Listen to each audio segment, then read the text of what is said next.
Hello, my name is Olivier Langlois, and on behalf of the Federal Youth Network, I would like to welcome you to our virtual learning series. I would like to begin by acknowledging that I'm here on the traditional unceded territory of the Algonquin Anishinaabe people, and I encourage all of you to acknowledge the land you are on as well. As we move through today's session, please share your comments in the chat space and questions by using the Q&A button in the language of your choice. You can vote for questions you like by clicking on the thumbs up button. Please note that this session will also take place in French on another link at 2:30 p.m. Veuillez noter que cette session prendra place en français à partir d'un autre lien à 2h30. This is the fourth event of the Get to Know Your Team series, during which we will explore ways to engage individuals and create stronger, healthier teams using a variety of tools. Today, we will take a dive into random coffees, or teas if you prefer, and why they are so important. Without further ado, I will pass off the mic to Natalie, who will be our excellent moderator for today. Off to you, Natalie. Hello, everyone. My name is Natalie Danko-Tuage, and I will be your moderator for this session today. During the week, I'm an officer at Innovation Science and Economic Development Canada, and I was experienced Random Coffee Initiative virtually during the pandemic in 2020, when the entire public service went into a virtual work environment. Through the Random Coffee Initiative, I was able to sort of advance my career from within the digital innovation space into working in parliamentary affairs through networking with directors virtually through the Random Coffee Initiative. So before we get started, we have a few quick polling questions that we're going to look at so that we can get a better understanding of the audience and who's here with us today.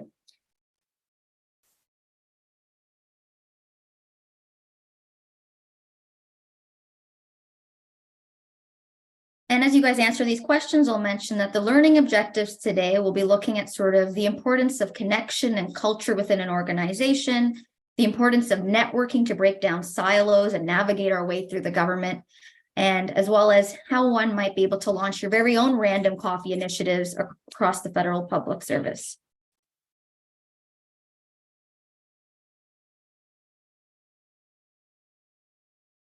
So it looks like a good half of you are comfortable cold calling other public servants, but a good half of you are also not very comfortable with it. So we'll try to see how we can address that today. And when it comes to sort of engaging in social activities, it looks like about half of you are excited about it, whereas about half of you are a little hesitant about it. So we got a mix of introverted and extroverted participants today. And so I guess our panelists can keep that in mind as they're answering questions regarding the Random Coffee Initiative. So let's move on to our panelists today. I have the pleasure of welcoming Eric Shoesmith. I'll let him introduce himself. Yeah, thanks very much, Natalie. Good afternoon, everybody, or I guess potentially morning, depending where you're calling in from. Eric Shoesmith, work as a member of Canada's Free Agents Program, so doing gig-based work in government, but have primarily been working on environmental climate change policy over the last 6-7 years, and currently posted Environment and Climate Change Canada. And then outside of my regular work, I co-chair a public engagement community practice, but happy to talk a bit more about some of the Random Coffee specifics in a few of those different organizations later. Back to you, Natalie. Awesome. Pleasure to have you with us today, Eric. And then we'll pass it on to our next panelist. Laquan, would you like to introduce yourself? Yeah, thank you for having me. I'm Laquan. I've done various initiatives across government, provincially and federally in the digital space. I'm working at the Ontario Digital Service, as well as at Chelsea Board, and as well as a COVA Canada Fellow, leading innovation at the Canada Energy Regulator. And yeah, happy to be here and share my knowledge. I've started a few coffee initiatives, both in my time at TBS, Treasury of Canada, and now with the Federal Youth Network, developing their Coffee Chat toolkit you guys can use going forward as well. Awesome. Well, we're super excited to have the both of you here with us today. And so I'm going to jump right into our first question. And Laquan, I'm going to direct this to you. Could you let us know a little bit of sort of about, what a random coffee initiative is, just for any of our participants today who haven't really heard about it. Yeah, definitely. So basically, it started off informally where I would just reach out to people on Teams or, in a meeting, ask for people that I started working with, meet informally for 20 minutes, 30 minutes, and just get to know each other and see how we can relate human to human. And then with the support of my manager, I was able to actually develop an ongoing departmental coffee chat. And so, especially during the pandemic, where people were joining the team who never went in person, who'd never seen anybody else, that was so important to maintain a camaraderie across colleagues, but also a lot of our work aligned, and even a lot of our ideas and new approaches to work came out of those coffee chats. And I would say that even across the department, I would meet people in different areas of my work that I would never have even thought of, in procurement or working with fighter jets or cybersecurity, things that I just couldn't imagine what their role is. I had a first-hand glance at that. And yeah, it's really great to connect with folks, as well as in your career, as you grow, there's always going to be people you can reach out to that you've already, warmly talked to and connected with, that are happy to continue that connection going forward. Awesome. And Eric, would you like to add anything to sort of how you would describe sort of random coffee initiative, especially from your experience? Yeah, super happy to. So I guess my frame is, well, similar to Laquan, looking for those opportunities to connect with people who wouldn't otherwise have had the chance to. But I also, being in the free agents program, often move around to different assignments and have that experience of like, I'm new. Who are my friends? Like, who do I need to get help with to move things forward? And, just developing that organizational awareness can be, challenging when you're just doing it by yourself. And for me, my touch point on like what the initiative was when beginning of March 2020, I arrived in a new branch. Then the pandemic started like 2 weeks later. And the ADM at the time was like very supportive to, want to help employees navigate this. He said, I'm looking for anyone who has ideas about how to make people feel more connected. And I just shot him a little email and said, I don't know what you think about this, but like, what if we did some sort of random coffee that allowed people to get matched with others in the organization to facilitate those sort of impromptu connected conversations. And people liked it that we did it basically on a kind of a quarterly basis over those couple of years during the pandemic. And then in the free agents program, we started doing analysis. There's about 100 free agents working across all kinds of different departments. And I think the strength of the program isn't just individuals, it's the network, the collective intelligence, the relationships, so that, we individually bring that range of relationships and insights to all of our individual files, but those relationships are based off things like random coffees that facilitate those connections. So quite similar to Lacan, I think, there in terms of the value of those relationships and the importance, but being sparked by the pandemic, but I still think the random coffee continues even in our hybrid model. So I guess based on your experience, you realize that sort of any employee really had the capacity kind of to initiate the random coffee initiative. Because my next question for you was like, who can organize it? But I guess in your scenario, you just sort of reached out to an ADM and was able to initiate it on behalf of your department.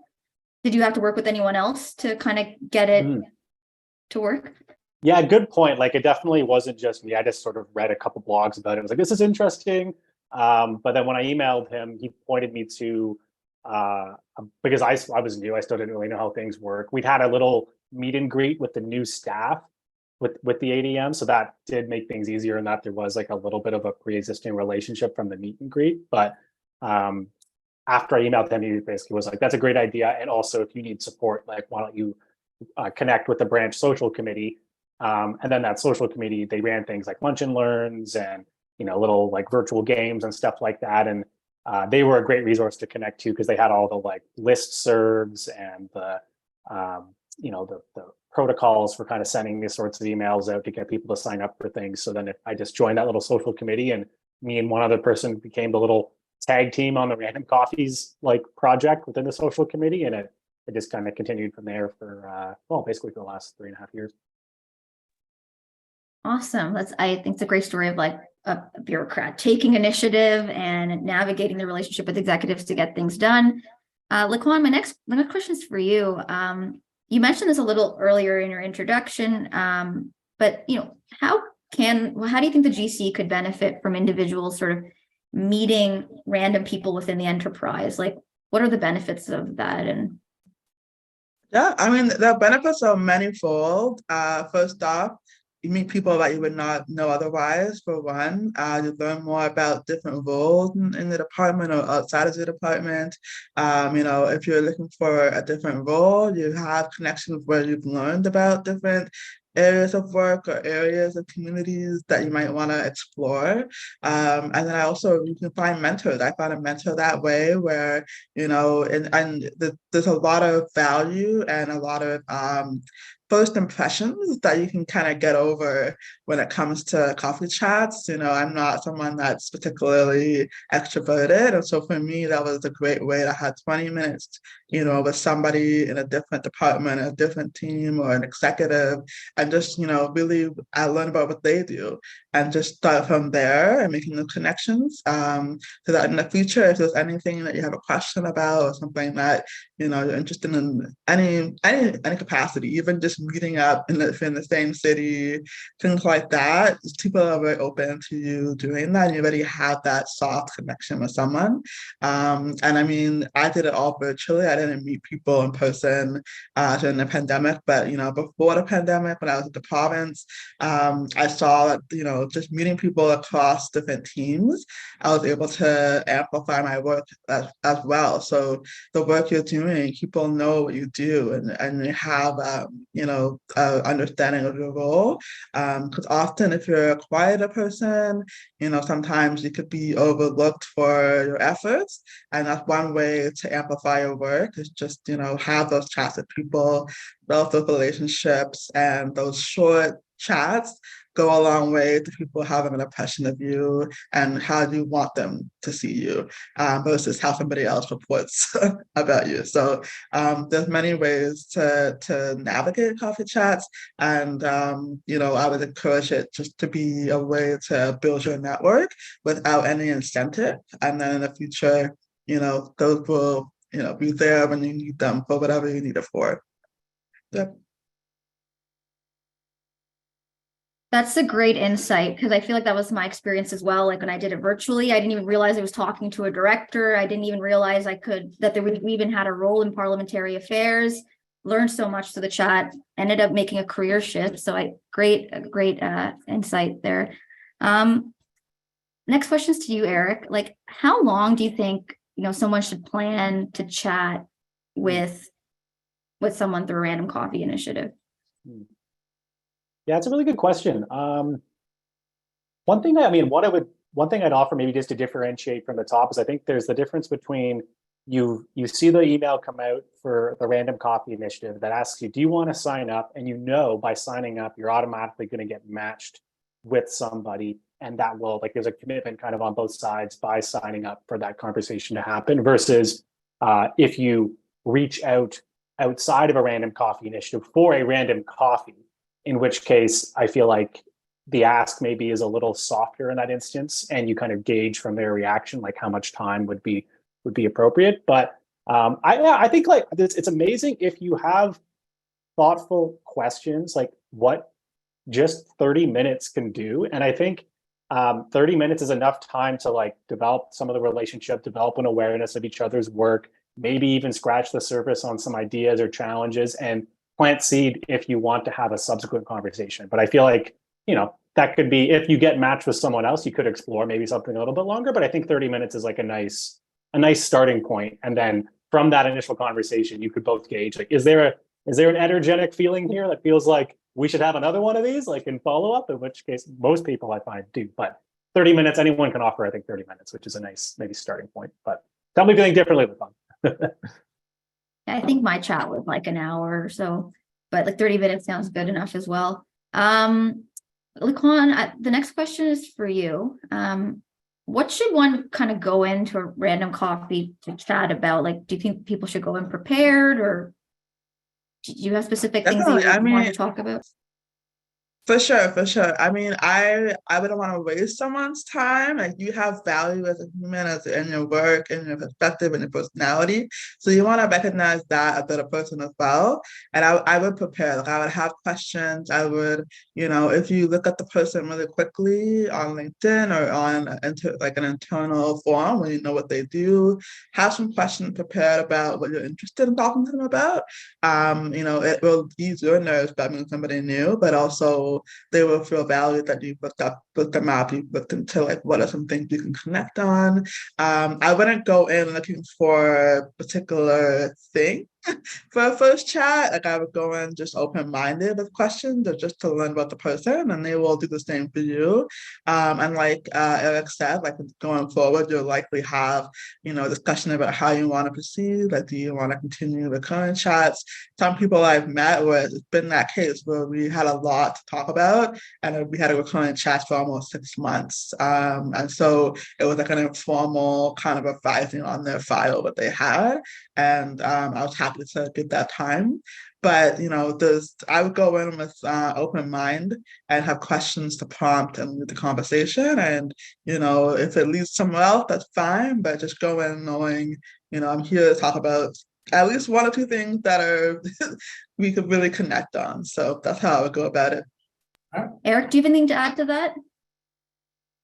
I think that's really well said, Lacan. Like, so you don't want to be obviously in a crickets situation, but I feel like I like starting with something that's simple. And I always think about these kind of questions I got in a facilitation course about, like, it's easier to start with like objective, factual level sharing of information before jumping into, what has been your life's career's greatest challenge and advice for you? Like I feel like starting with something as simple as like, where do you work? Which part of the country are you in? Where are you located in the branch? What are your files day to day? And then that can lend itself, once you both have a bit of a shared awareness of where you both work and what you're working on, like that will lend itself to seeing whether there's areas you want to dig deeper into, or talk about just things that are on your mind that you might need help with. And I think also just having that like listening, and when you're hearing the other person too, like not only what are questions that would invoke thoughtful responses from them, but like listening to what they're talking about and always thinking like, oh, is there something here that I could offer that would be useful to this person, regardless of whether they're more senior or not, like be it an article, a contact, a resource, like things you could share and follow up, even just asking them questions that help them like reflect on something that they're kind of like currently working on, like that's always useful. So this question is for Lacan and Eric. I'll definitely pass it on to you as well. But can people choose who they get matched to, like within your departments? I know at our department we weren't able to choose. So was it different at yours, or was it the same? No, so that was also the same. We had it was just a matched connection. It's automatically provided to you by email once a month, and you were incentivized to choose a time for yourself by discussing with a person, and then you could speak in the language that you chose to speak in. So essentially, the coffee chat basically matched you, and then the rest of the work was between the two people. Yeah, I'd echo the same thing.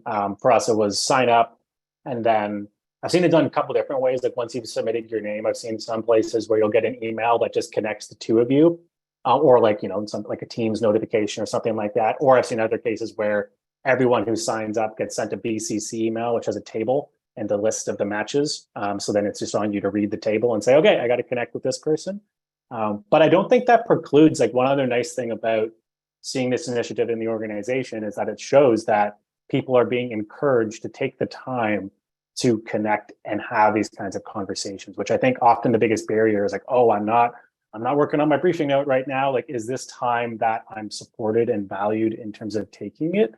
And one other thing I've heard people do is when they see that Random Coffee initiative come out, they'll not only sign up, but they'll also use it as an opportunity to forward it to someone that they're interested in meeting with, and be like, hey, I know I didn't get matched with you, but I just saw this great thing and it made me think I've been wanting to chat with you for a little while. Like, would you be interested in, getting together too? So I think you could use it. It is matched usually, but that's not to say you couldn't also use the spirit of the initiative to, invite or target your own conversations too.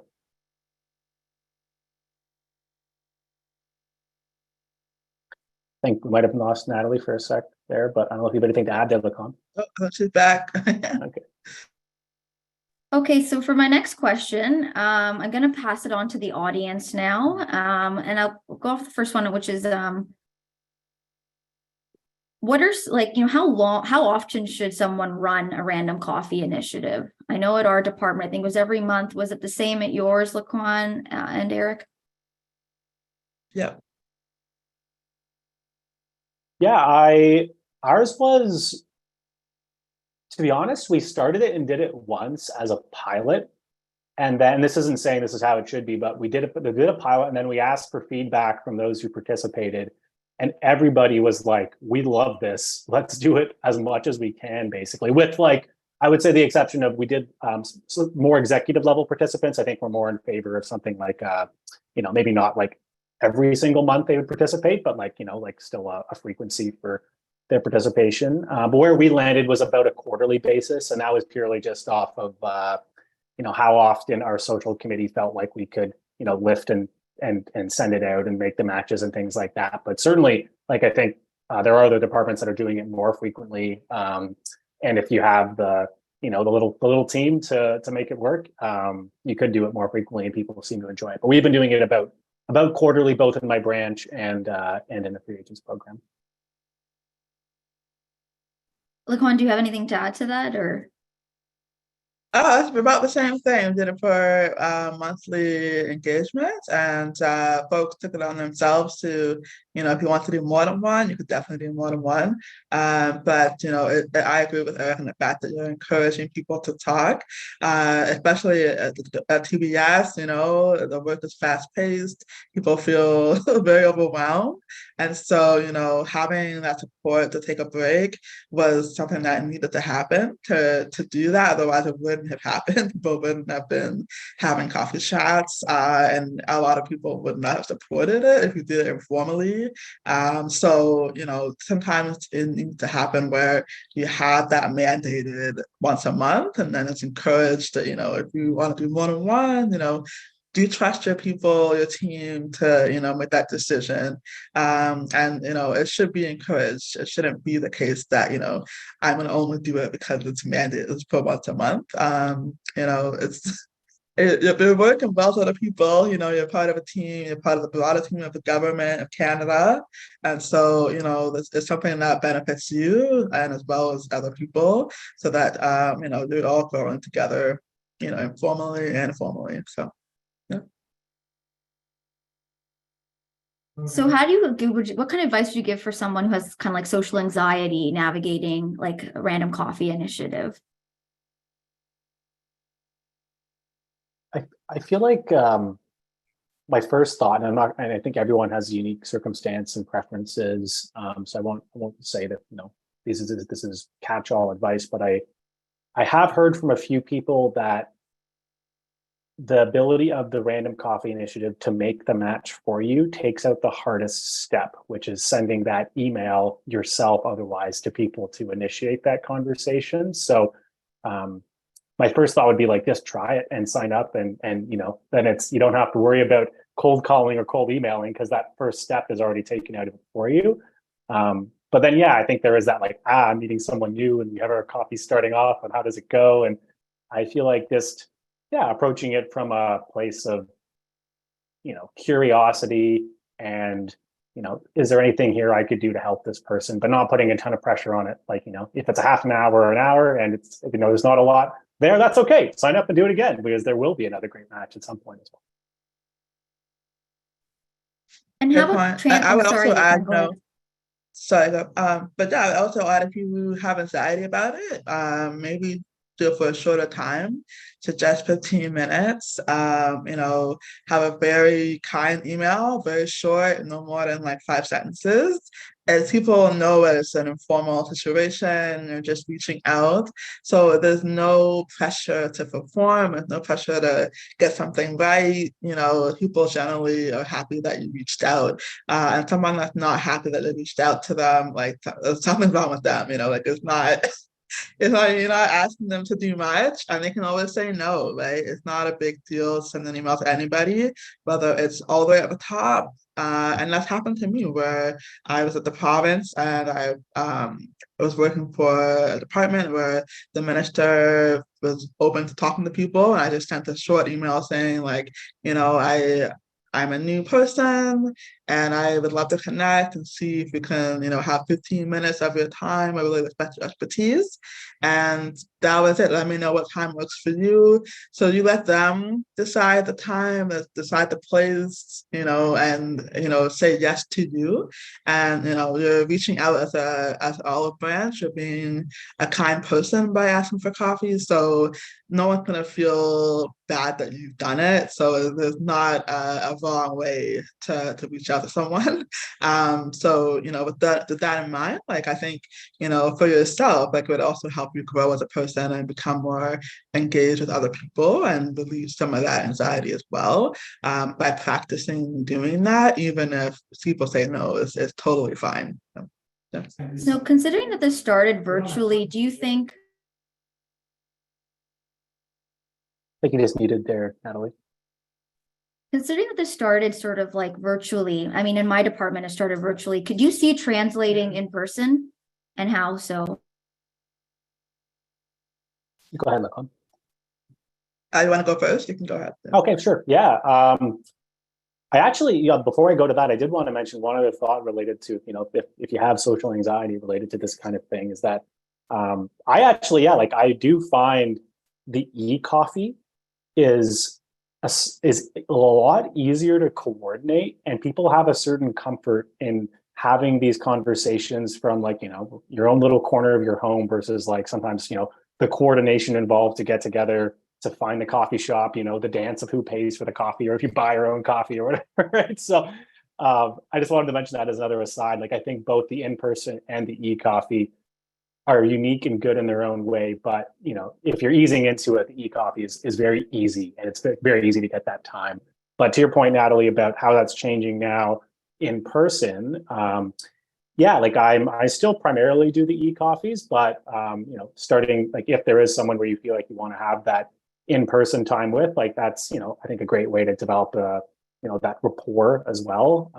And just, thinking about, okay, is this person in the office? Which days? How can I meet them at a time that's most convenient? Also thinking about your schedule and energy and time of day and place that those you're going to feel the most comfortable and, present in as well. I have certain days where I'm like, these mornings, I always know I don't have a lot of meetings, versus other ones where I know I'll be running there and be like, oh. So, thinking through, I suppose those different formats based off if you're in person or online, I think both have their own benefits. Yeah, I also add, if you don't do it in person, I mean, I suggest doing it over lunch. If you're in the same region, you're actually able to meet in person. That way you have a time limit, it's easier for you to engage with somebody when they know that they're not spending their evening. Or maybe, and a lot of people that are in government are older with kids, things like that. So a lot of folks may not be able to have a time to meet after work. So that's a good time, to meet folks. And yeah, I generally think if I'm asking someone to go to coffee, I will offer to pay for the coffee, because they're the one asking. And generally there's a dance too. Sometimes they'll come back and say it, but at least offer, go in intending to do that. And yeah, I generally, that's about it. It's the same situation where you have your questions, you have your interest and curiosity, and the person is also mirroring that back to you by accepting. So yeah, that's great.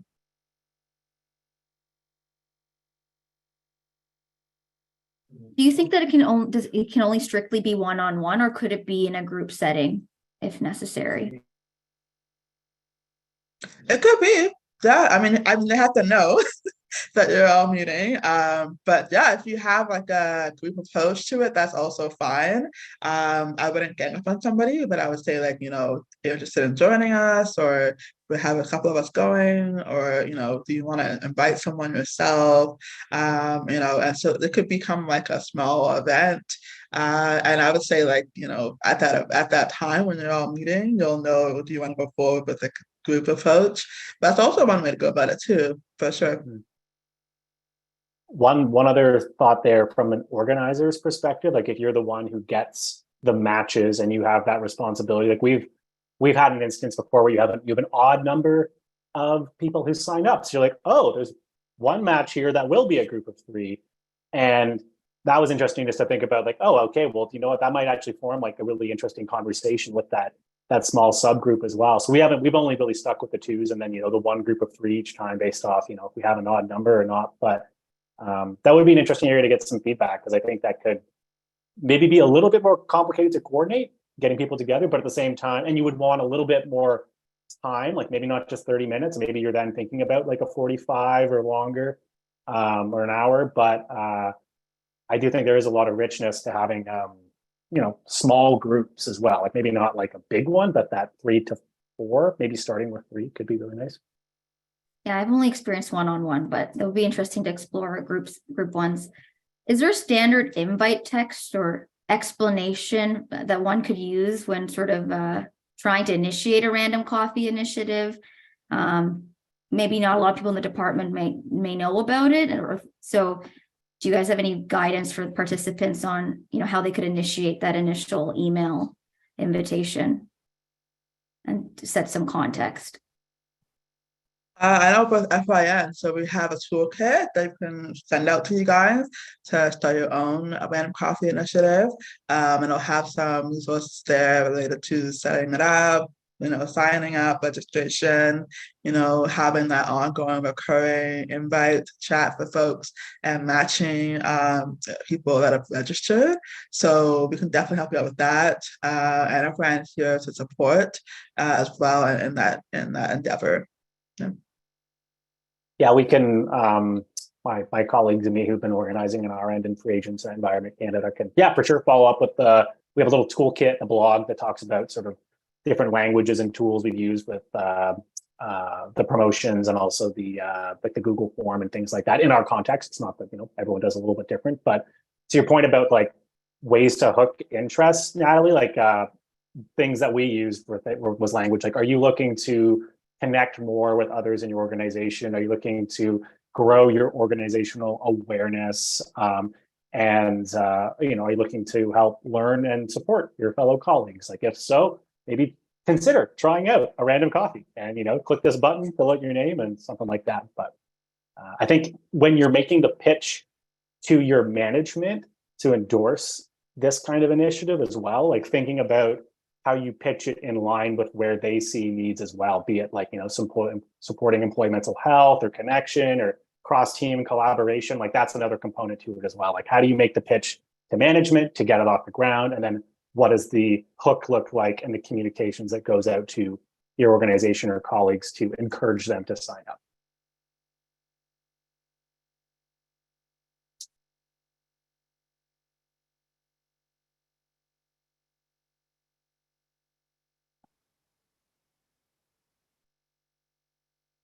So the next question I have is sort of around like, what kind of thoughtful questions could participants ask during a coffee chat?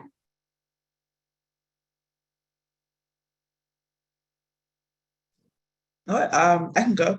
I mean, starting off with those opener questions I mentioned, you know, what's your name? What do you do? Where do you work? Do you enjoy your files? But I would also say, like, you know, going to deeper discussion, looking into, you know, what are your goals in government? Like, why did you join government? What do you enjoy about your team? You know, like, what's your idealized version of, you know, what you do, like having those deeper discussions about what's meaningful to the other person, as well as what's meaningful to you, and, you know, where do you see yourself going in the future, whether it's in government or not government. I've had the conversations where people have, you know, disclosed, okay, I want to leave and do these other things. And, you know, you're thinking about how you want to relate to that person going forward. And those are the kind of questions I would ask. You know, if you're looking for a mentor, if you're looking for you know, just to connect one-on-one again, you know, and after that discussion you've had initially with them already, you will know that, okay, these are the things that you know, we connect on, what we could do going forward. But those are the kind of questions I would ask, just, you know, finding that meaningful place with that person, and what's important to them, and working, you know, questions like that, and you'll know when you talk to them. Totally agree. Totally agree. Like, I feel like it does have to start with that, you know, just those baseline questions in terms of like where you work and what you're working on. But having that pivot to, well, I'd say it's maybe before the question, like really listening to what the other person is saying in terms of their role and what they've been working on, and maybe like how, you know, how their career has evolved. And after you've shared, I think also being willing to like, you know, candidly share, not just, oh, you know, I've been in government this many years, this is where I work, but like, you know, these are some different places I've worked, these are some things that I've liked, this is what I'm currently working on now. And or like, you know, things that I'm trying to figure out, like, you know, being willing to share that, I think opens the door for perhaps like talking about things a little bit more complex. But yeah, to the point of listening, you know, if they mentioned like a transition point that they went through, or a particular file that you're interested in, like following up to those things, say, oh, actually, like my team's working on this, but we didn't know that much about that thing that you're working on. Like, could you tell me a little bit more about that? Or could you give me some advice about how I should think about that thing that you mentioned, but how I could frame it in a way that would connect well with my team? Like being willing to show that you're there and listening and like valuing their perspective. But you know, also doing it in a way where it's like, oh, you know, you're trying to draw the synergies between your respective places in the organization.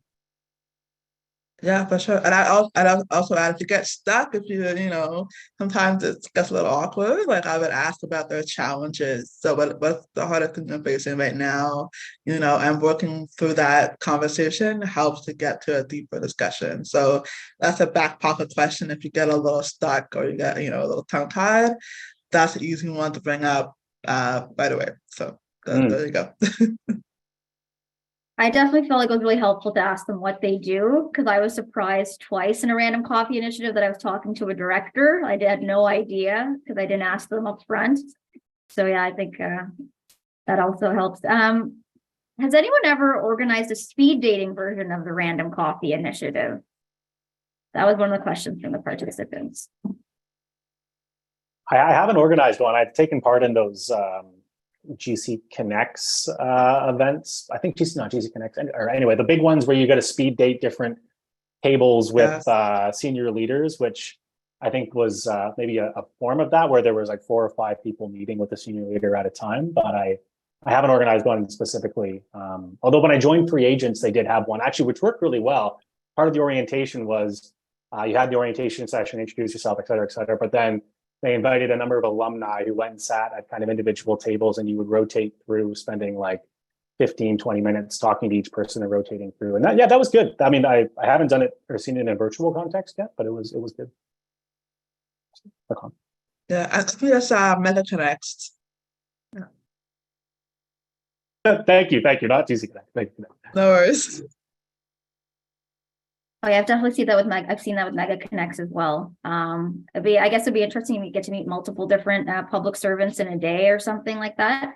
I've seen that with Mega Connects, not so much with the Random Coffee initiative yet. Well, on that note, I think I've come to the tail end of all of our questions from the audience. So I'm going to pass it on to the FYN team to kind of close down the session. But what I can say is that if you're wanting to learn any more about these topics, you can go on to the FYN Wiki resource page to get links to the policies and sort of future learning opportunities around this. I bet Eric and Laquan, I bet you're also open to being reached out to. I'm open to being reached out to if anyone's curious about learning more about how you can start your own virtual or in-person random coffee initiatives within the departments that you're a part of. And on that note, I'll pass it over to the FYN to close out the session. Thank you so much, Natalie, and thank you, Eric and Laquan, for joining us today. We do have one last poll, and we will not be sharing the answers to this one. It's just internally, we want to know if this session was a good use of your time or not. So I'll give you a couple of seconds to answer, and while you do that, I also want to pass a message that if you love this session so much that you want to see it again in French, the session will also take place in French, like I mentioned in the beginning, at 2:30 p.m. Veuillez noter que cette session prendra place en français à partir d'un autre lien à 14h30. As Natalie said, Resources are available on our wiki page, and the event will also be available on our YouTube channel to rewatch it at a later date. So thank you again to everyone who joined us today, and see you soon.